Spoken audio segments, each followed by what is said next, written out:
Hey everybody, let's go over how to install a chest strap on a Rifton activity chair. If the clip-in straps are already there, you can absolutely bypass this first step. This is a side view of a Rifton activity chair. Any typical chair, small, medium, or large. There is one receptacle on each side of the Rifton activity chair, both in front of the backrest and in back. This first receptacle is sometimes taken up by the seat belt, in which case you're going to need to move the lap belt back one notch and utilize this receptacle for the chest harness. Otherwise, the chest harness may not fit the child because there's not enough room front to back.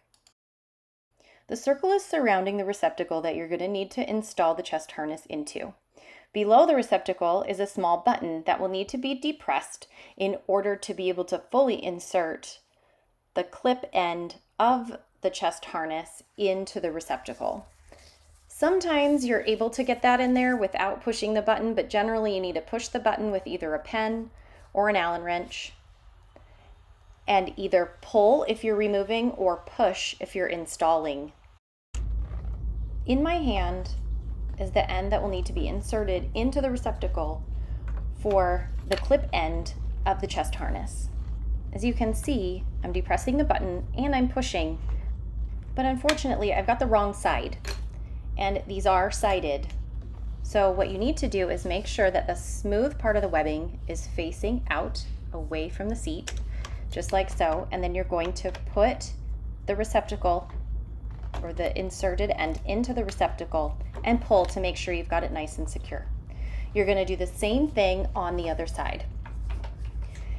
If you have a bunch of straps lying around, it's very possible that you have two left sides or two right sides, so you always want to double check.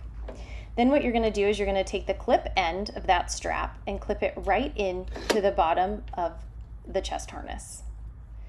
Some chairs will already come installed with this bottom part of the chest harness already in the chair, which makes things much more convenient. Then at the top, the chest harness is attached to a clip that is already installed on the frame and should be existing on the frame. If you're utilizing a new chair and you do not have these clips, you need to call the manufacturer right away. And that's how it's done. To remove the strap, it's the same basic way that you insert it, except the opposite. So you're going to push in that button and you're going to pull up on the strap to release it from the receptacle.